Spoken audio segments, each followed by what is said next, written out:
औज़ुबिल्लाहिमिनश्शैतानिर्रजीम बिस्मिल्लाहिर्रहमानिर्रहीम। ENG 505। आज हम ENG 505 के फ़ाइनल टर्म सीरीज़ का आगाज़ कर रहे हैं। इसके 18 चैप्टर्स जो थे वो मिड टर्म में इंक्लूड थे। तो आज हम स्टार्ट करेंगे लेसन 19 से, communicative competence, reviewing L2 proficiency model. अच्छा, प्रोफिशिएंसी मॉडल को पढ़ने से पहले हम प्रोफिशिएंसी की डेफिनेशन देख लेते हैं, जो डिफरेंट रिसर्चर्स के मुताबिक डिफरेंट है। Proficiency has been defined as a number of researchers as Higgs as cited in Cram's defined proficiency as the ability to function effectively in a language in real life context। अब Higgs और crumbs के नज़दीक जो proficiency है वो real life context में एक language एक लैंग्वेज के अंदर सही इफ़ेक्टिवली फंक्शन करने की एबिलिटी है, यानी एक लैंग्वेज को सही तौर पे यूज़ करने की एबिलिटी है रियल लाइफ कॉन्टेक्स्ट में हिग्स के नज़दीक। Where is Thomas consider proficiency to corresponds to a person overall competence and ability to perform in L2, जबकि थॉमस के नज़दीक L2 में वेल परफॉर्म करने की और कॉम्पिटेंस की जो एबिलिटी है उसको प्रोफिशिएंसी कहते हैं। Language proficiency is the extent to which an individual possesses the linguistic cognition necessary to function in a language communicative situation in a given modality। modality में क्या कहा जाता है? listening, speaking, reading और writing। Communicative competence refer to the having the mastery over language rules and ability to use them appropriately in a specific context। अच्छा, communicative competence basically है क्या? ये रेफ़र करती है किसी लैंग्वेज के रूल्स में महारत हासिल करना है, इसको कह सकते हैं आप, और उसको लैंग्वेज को फिर स्पेसिफिक कॉन्टेक्स्ट में यूज़ करने की ability. Researchers have been viewing L2 proficiency model in multiple ways. अब रिसर्चर्स के नज़दीक जो L2 के प्रोफिशिएंसी मॉडल है वो डिफरेंटली उन्होंने डिस्क्राइब किए हैं। सबसे पहले यहाँ लार्डर्स का बयान हुआ है model. Larders model of language proficiency focuses on intersections between 4 language elements. Larders के नज़दीक जो लैंग्वेज के 4 स्टैंड्स हमने पढ़े हैं, 4 जो एलिमेंट्स हैं वो क्या क्या हैं? Pronunciation, grammatical structure, lexicon and cultural meaning, उनके दरमियान इंटरसेक्शन, और 4 स्किल्स के दरमियान भी इंटरसेक्शन। 4 स्किल्स कौन कौन सी हैं? Listening, speaking, reading and writing. तो इनके दरमियान जो इंटरसेक्शन है इसके मॉडल में वो बयान किया गया है। इसके मुताबिक जो प्रोफिशिएंसी है वो इस चीज़ पे फोकस करती है। Carroll argued that L2 competence included both knowledge of language system and facility in its use. Himes introduced model of communicative competence in response to Chomsky model of linguistic competence and emphasized the pragmatic aspect of language use। अब hymns ने जो model of communicative competence use किया है वो उसने basically Chomsky के model से idea लिया है और उसने प्रैग्मेटिक एस्पेक्ट को ज़्यादा एक्सप्लेन किया अपने मॉडल में। Canale and Swain attempted a typology. Communicative L2 competence involves grammatical and social-linguistic competence as well as strategic competence। अब Canale और Swain ने competence को 3 हिस्सों में सब डिवाइड किया है। उन्होंने 3 तरह की competence का कॉन्सेप्ट दिया है: grammatical, social-linguistics and strategic। Proficiency assessment is concerned with the general versus specific performance or knowledge। The types include discrete point versus integrative assessment, direct versus indirect assessment, objective versus subjective assessment, group testing versus individual assessment। Next हमारे पास topic number 67 है, del hymns communicative competence. एक हमने लार्डर्स का model पढ़ा है, फिर उसके बाद हमने दूसरे नंबर पे पढ़ा है कैरल का हाइम्स का पढ़ा है, और अब हम पढ़ने लगे हैं डेल हाइम्स के मॉडल को ही हम फिर ज़्यादा डिटेल्स में पढ़ते हैं। Dell Hymes 1972 defined communicative competence as the ability to use grammatical competence in the variety of communicative situation based on grammatical competence। It is opposed to Chomsky concept of competence which is linguistic specific and ignore communicative aspects।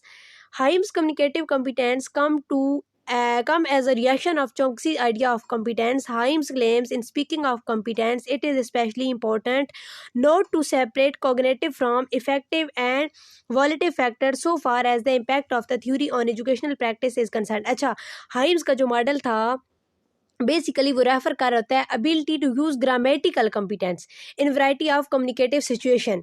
और ये वाला जो hymns का model था ये बिल्कुल against था Chomsky के पॉइंट ऑफ व्यू के मुताबिक। अब अगेंस्ट क्यों था? क्योंकि जो चॉम्स्की का मॉडल है वो लिंग्विस्टिक्स फैक्टर को तो अच्छी तरह एक्सप्लेन करता है लेकिन वो कम्युनिकेटिव एस्पेक्ट को इग्नोर कर देता है। और जो हाइम का कॉम्पिटेंस का स्पीकिंग ऑफ कॉम्पिटेंस जो है उसमें ये कॉग्निटिव और इफेक्टिव जो फैक्टर हैं, मतलब उनको कॉग्निटिव और इफेक्टिव फैक्टर को ये सेपरेट नहीं करता है। नेक्स्ट है हमारे पास Bachman communicative language ability, CLA communicative language ability. यह एमसीक्यूज में भी आ सकता है। Bachman one of the leading theorist in the field of language testing proposed communicative language ability which attempted to distinguish between knowledge and skill। अच्छा, बैचमैन ने अब जो मॉडल पेश किया था उसमें उसने स्किल और नॉलेज में डिफरेंस बताया था हमें। नॉलेज बेसिकली वो कहता है कि नॉलेज में इंफॉर्मेशन आ सकती है किसी चीज़ के बारे में, नोइंग समथिंग। और जो स्किल्स होती हैं, स्किल्स को उसने कम्पिटेंस को रेफर किया है स्किल्स में। CLA classified the component called language competence in 2 divisions. अब उसने यानी कि बैचमैन ने कम्पिटेंस को बेसिकली 2 कैटेगरीज में डिवाइड किया। आगे उसने इन कैटेगरीज को सब डिवाइड भी किया हुआ है। 2 मेन जो कैटेगरीज हैं वो हैं organisational competence and pragmatic competence. अब ऑर्गेनाइजेशनल कम्पिटेंस में क्या क्या आ जाता है? ग्रामेटिकल कम्पिटेंस और टेक्सचुअल कम्पिटेंस। ये 2 जो कम्पिटेंस हैं ये आ जाती हैं ऑर्गेनाइजेशनल कम्पिटेंस की कैटेगरी में। दूसरी कैटेगरी है प्रैग्मेटिक कम्पिटेंस। इसमें लिक्वेशनरी कम्पिटेंस आ जाती है, सोशल लिंग्विस्टिक कम्पिटेंस आ जाती है, कम्युनिकेटिव कम्पिटेंस आ जाती है। तो आपसे ये पूछा जा सकता है कि बेसिकली बैचमैन ने कम्पिटेंस को कितने कैटेगरीज में डिवाइड किया था? तो बेसिकली उसने 2 कैटेगरीज में डिवाइड किया था। Strategic competence is another aspect of language competence proposed by Bachmann with the following 3 component। अब उसने जो strategic competence बयान की हुई है ना, उसमें उसने बताया कि कौन कौन से competence आते हैं, मतलब कौन कौन से aspects उसमें शामिल हैं। assessment component, planning component, execution component। Next हमारे पास टॉपिक नंबर 69 है टाइप्स ऑफ competencies। जो हम ये competence पढ़ रहे हैं इसकी टाइप्स कितनी होती हैं, जो ओवरऑल इसकी टाइप्स हैं। मॉडल, हर मॉडल में डिफरेंट टाइप्स बयान हुई हैं लेकिन ओवरऑल इसकी जो टाइप्स हैं वो हैं 4। Linguistic competence, strategic competence, social linguistics competence और डिस्कोर्स कम्पिटेंस 4 इसकी टाइप्स हैं। ओवरऑल जो कम्पिटेंसीज की टाइप है वो 4 है, linguistic, strategic, social linguistics and discourse. 5 characteristic of communicative competence. अच्छा, ये वाला बहुत इंपॉर्टेंट क्वेश्चन है, ये पेपर में भी आ सकता है कि ये आप कम्पिटेंस की कैरेक्टरिस्टिक्स बताएं। सबसे पहले जो कम्पिटेंस है वो डायनामिक होती है। दूसरा जो कम्पिटेंस है वो बोथ लैंग्वेज पे अप्लाई होती है, यानी स्पोकन पे भी और रिटन पे भी, और उसके अलावा जो सिंबॉलिक लैंग्वेज होती है उस पे भी अप्लाई होती है। और जो कम्युनिकेटिव कम्पिटेंस है वो कॉन्टेक्स्ट स्पेसिफिक होती है। और कम्पिटेंस जो है ये चॉम्स्की के हमने मॉडल में भी पढ़ा था परफॉर्मेंस और कॉम्पिटेंस की डिफिनेशन में, जो कॉम्पिटेंस है इसका मतलब होता है व्हाट वन नोज, और परफॉर्मेंस परफॉर्मेंस से रिलेटेड है। मतलब कि डूइंग से, कुछ एक्ट के करने से परफॉर्मेंस रिलेटेड है। Performance is what one does, competence is what one knows and performance is what one does. Communicative competence is relative not absolute. तो ये आपने इसकी कैरेक्टरिस्टिक याद करनी है। नेक्स्ट हमारे पास लेसन नंबर 20 है मॉडल्स ऑफ कम्युनिकेटिव कॉम्पिटेंस। सबसे पहले यहाँ पे मॉडल बयान हुए हैं Canale and Swain models of communicative competence. ये दोनों चैप्टर क्योंकि रिलेटेड है तो इन्हें हम एक वीडियो में कवर करने की कोशिश करते हैं। The initial Canale and Swain model of communicative competence was developed in 1980s। ये वाला एमसीक्यूज में आ सकता है कि जो इनिशियल मॉडल था स्वेन और कैनाले का वो किस उसकी डेट लेके कि वो कब डेवलप हुआ था, तो डेवलप हुआ था 1980s में। अब उन्होंने कितनी टाइप्स की कॉम्पिटेंस को अपने मॉडल में बयान किया था? 3 टाइप्स को, ग्रामेटिकल, सोशल लिंग्विस्टिक्स और स्ट्रेटेजिक। पीछे हमने 4 टाइप्स पढ़ी हैं तो इन्होंने यहाँ पे डिस्कोर्स कॉम्पिटेंस को इग्नोर किया हुआ है। 3 टाइप्स को उन्होंने यहाँ पे बयान किया है कैनाले एंड स्वेन ने, grammatical competence, social linguistic competence and strategic competence. बाद में उन्होंने अपने मॉडल को रिवाइज किया और जो सोशल लिंग्विस्टिक कॉम्पिटेंस थी उसको उन्होंने फिर 2 हिस्सों में डिवाइड किया, सब डिवाइड किया सोशल लिंग्विस्टिक कॉम्पिटेंस को। बाद में पहले उन्होंने 3 टाइप्स बताई थी, फिर बाद में जब रिवाइज किया तो सोशल लिंग्विस्टिक कॉम्पिटेंस को मजीद उन्होंने 2 कैटेगरीज में डिवाइड किया, social linguistic competence and discourse competence. Next हमारे पास आ जाता है सेल्से मोर्सिया का model. Celce Murcia Dornyei et and Thorell proposed the communicative competence model as the representation of the previous model with the assertion that discourse thus is the component in which or through which all other competencies must be studied and ultimately assessed if one is concerned with communicative competence which is not a hierarchical system of discrete competencies. अच्छा, इन्होंने basically सेल्सी Marcia ने ये कहा था, इन्होंने पिछले जो models हैं उन्हीं से यानी कि उन्हीं को रिवाइज किया और उन्हीं से एजर्शंस ली और इसने कहा कि जो डिस्कोर्स कम्पिटेंस है उसमें बेसिकली सारी कॉम्पिटेंसीज की टाइप्स जो है वो आ जाती है, यानी कि वो सबको कवर करता है if one is concern with communicative competence which is not hierarchical system of discrete competencies. Next topic number 71 है हमारे पास Bachman and Palmer model of language proficiency. Lyle Bachman's 1990s Communicative Language Ability (CLA) is concerned with the understanding of language and its appropriate use in a given situation based on organizational competence and pragmatic competence। मतलब कि जो बैचमैन का model था और उसने जो concept दिया था CLA का, कम्युनिकेटिव लैंग्वेज एबिलिटी का, उसमें बेसिकली उसने अंडरस्टैंडिंग बयान की थी लैंग्वेज के अप्रोप्रिएट यूज़ की, मतलब उसको करेक्ट यूज़ में प्रैग्मेटिक कम्पिटेंस और ऑर्गेनाइजेशनल कम्पिटेंस का ख्याल रखते हुए उन पर मुश्तमिल लैंग्वेज का जो एप्रोप्रिएट यूज़ है उसकी अंडरस्टैंडिंग उसने बयान की थी CLA में। In the revise model of Bachman and Palmer nomenclature was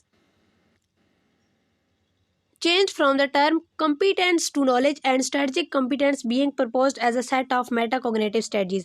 अच्छा, इसके और जो यानी प्रीवियस मॉडल है पामर के और बैचमैन के, उसमें फ़र्क ये था कि जो इन्होंने ना बाद में जो कम्पिटेंस की टर्म थी उसको नॉलेज से चेंज कर दिया था। उन्होंने कम्पिटेंस की जगह बाद में नॉलेज की टर्म यूज़ की थी और जो स्ट्रेटजिक कॉम्पिटेंसीज थी वो प्रपोज हुई थी बाद में as a metacognitive strategies. Next topic number 72 हमारे पास Celce Murcia model of communicative competence. अब इस टॉपिक में उन्होंने सेल्सी मर्सिया के मॉडल को डिटेल से बयान किया हुआ है। Celce Murcia et al criticized Bachman model of CLA and advocated that a model to deal with CLA was indeed. अब जो सेल्सी मर्सिया था उसने बैचमैन के मॉडल पे क्रिटिसाइज किया था, क्रिटिसिज्म किया था। ये क्वेश्चन में पूछा जा सकता है कि उसका क्रिटिसिज्म लिखें, बेसिकली उसके पॉइंट्स क्या थे। तो उसने कहा था कि जो CLA मॉडल है वो जस्ट एक as a language testing device है और उसमें जो कंटेंट बेस्ड सिलेबस है उसकी कमी है। Bachman and Palmer focuses on a set of skills for overcoming communication problem और deficiencies. However, Celsi Murcia received revised model of communicative competence proposed 6 types of competencies। फिर उसने उस मॉडल को revise किया था और ज़्यादा डिटेल से बयान किया था। इसने 6 competencies की टाइप्स बयान की थी। वो कौन कौन सी हैं? Socio culture competence, discourse competence, interactional competence, ये यहाँ पे न्यू है, लिंग्विस्टिक कम्पिटेंस ये भी न्यू है, फॉर्मुलेटिक कम्पिटेंस ये भी न्यू है, एंड स्ट्रेटेजिक कम्पिटेंस। 3 यानी उन्होंने पहले बयान की हुई थी और 3 इसने और बयान करके उस मॉडल को रिवाइज किया था सेल्सी मर्सिया ने। नेक्स्ट हमारे पास टॉपिक नंबर 73 है Kramsch and Whiteside symbolic competence. Kramsch and Whitesides define symbolic competence as the ability to position oneself as a multilingual subject, to understand the cultural memories evoked by a symbolic system, to perform and create alternative realities, and to reframe and shape the multilingual game in which one invest. इसने यहाँ पे symbolic language पे ज़्यादा emphasis किया था और इसने multilingual का कॉन्सेप्ट दिया था। Kramsch believes that there are 3 dimension of language as a symbolic system, कि लैंग्वेज को एज अ सिम्बॉलिक सिस्टम लिया जाए तो उसके 3 डायमेंशंस होते हैं। वो कौन कौन से हैं? Symbolic representation, symbolic action and symbolic power. Discourse plays important role in the interpretation of symbolic competence. It refers to the language used beyond the sentence level। यानी कि जो डिस्कोर्स है वो इम्पोर्टेंट रोल प्ले कर रहा होता है किसी लैंग्वेज के जो बिहाइंड द यानी कि बिहाइंड द सेंटेंस जो उसकी मीनिंग है उनको इंटरप्रेट करने में जो डिस्कोर्स है वो एक अहम रोल प्ले कर रहा होता है। Relationship between language and context contribute in the understanding of symbolic competence. यानी कि ये सारा जो है रिलेशनशिप जो होता है लैंग्वेज के और उसके कॉन्टेक्स्ट के बीच जो रिलेशनशिप होता है उसको समझने के लिए सिम्बॉलिक कम्पिटेंस जो है वो अहम किरदार अदा करती है। बेसिकली इसने सिम्बॉलिक कम्पिटेंस के जो कॉन्सेप्ट था उसको यहाँ पे एक्सप्लेन किया अपने मॉडल में।